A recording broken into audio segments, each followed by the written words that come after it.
At dahil Father's Day ngayon mga pre, namasyal kami dito sa may Dreamland mga pre kasama ang aking anak na si Yuna at ang maganda kong asawa na si Yaps mga pre. Share ko lang itong napakagandang experience namin dito sa Dreamland mga pre kasi bukod sa enjoyable at saka masaya dito mga pre, first time dito makapunta ng aming anak na si Yuna mga pre at take note mga pre, kami rin ng aking asawa na si Diana ay first time din namin dito mga pre. Kaya lahat ng mapupuntahang bago ni Yuna is first time din namin mga pre. First time namin nagbora noon.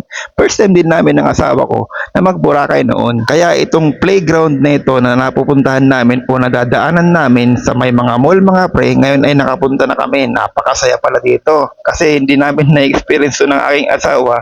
Ngayon pina-experience namin sa aming anak na si Yuna mga pre. Siya nga pala mga pre, ang entrance fee dito ay 450 lamang mga pre at mag-additional kayo ng 100 kung may kasama pang isang adult mga pre ang anak ninyo sa loob ng playground mga pre. Hindi kamahalan, hindi rin sobrang mura, saktong-sakto lang mga pre. Kung baga ang kapalit naman nito is kaligayahan ng anak natin at ng pamilya natin pag magpupunta dito sa mga mall mga pre para makapag-playground sila at makapag-enjoy naman sa mall mga pre. Kaya ano pang inaantay mo mga pre, dalhin mo na ang pamilya mo dito sa may Dreamland mga pre para makapaglaro naman ang anak ninyo sa may playground sa may mall mga pre. Ano pang inaantay nyo? Mag-entrance fee na. Dreamland, baka naman na-endorse na yarn.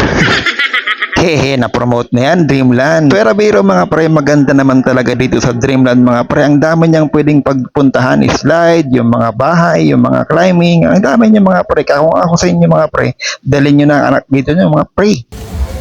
Yun na. Wheels on the bus.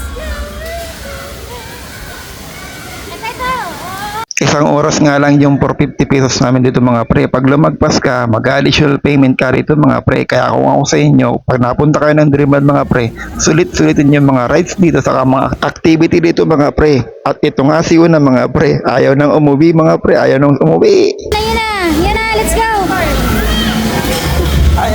Ayaw nang umuwi. Yan na, let's go. Ay, abo talaga. Ay.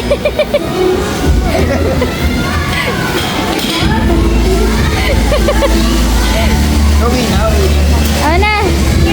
Ayun mga pre, ayaw na nga umuwi ng aming anak na si Yuna mga pre. Sobrang nag-i-enjoy pa rin siya at nabitin siya sa isang oras. Ayaw nang umuwi ng aming anak na si Yuna mga pre. Kahit nga kami parang nabitin din kami sa isang oras dito sa Dreamland mga pre.